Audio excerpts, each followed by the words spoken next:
मुक़द्दस लूका के मुताबिक उसका 12वां बाब 13 से 21 आयत तक। एक दिन हजूम में से किसी ने यीशु से कहा कि ए उस्ताद, मेरे भाई से कह कि मिरास का मेरा हिस्सा मुझे दे।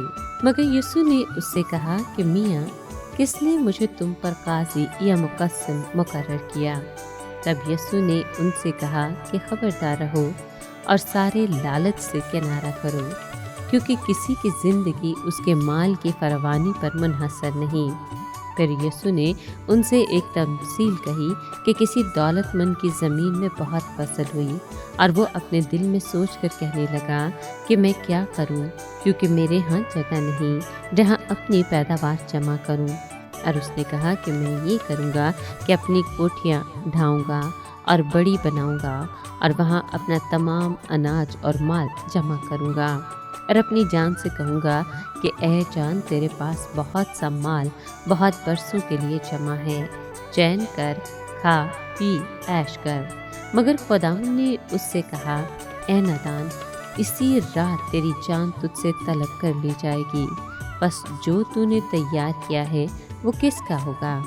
ऐसा ही वो है जो अपने लिए ख़जाना जमा करता है और खुदा के नज़दीक दौलतमंद नहीं। पाक कलाम के पढ़े और सुने जाने पर खुदावंद की बरकत हो, खुदा का शुक्र हो। अज़ीज़ दोस्तों, आज के कलाम में हम सुनते हैं कि मसीह यीशु ने सब लोगों को ये नसीहत की कि खबरदार रहें और हर तरह के लालच से बचें, क्योंकि एक शख्स जितना भी अमीर हो उसे उसके माल से ज़िंदगी नहीं मिलती।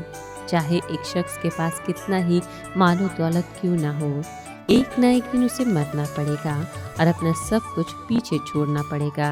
इस बात पर जोर देने के लिए मसीह यीशु ने एक तमसील दी, जिससे ये भी ज़ाहिर होता है कि खुदा के हुजूर नेक नाम होना कितना अहम है। फिर मसीह यीशु ने उन्हें एक अमीर आदमी की तमसील सुनाई जिसकी फसल अच्छी हुई और उसने सोचा कि अपने गोदामों को गिरा कर बड़ा गोदाम बनाता है और इसमें अपनी सारी फसल और माल जमा करता है और फिर खुद से कहता है कि फिक्र न कर, क्योंकि तुम्हारे पास बहुत सालों के लिए माल जमा हो गया है, खाओ पियो और ऐश करो। लेकिन खुदा ने उससे कहा कि ना समझ आदमी, आज रात तुम्हारी जान ले ली जाएगी। फिर वो सब चीज़ें किसको मिलेंगी जो तुमने जमा की हैं? उन लोगों के साथ ऐसा ही होता है जो अपने लिए बहुत कुछ जमा करते हैं, लेकिन खुदा की नज़र में अमीर होने की कोशिश नहीं करते।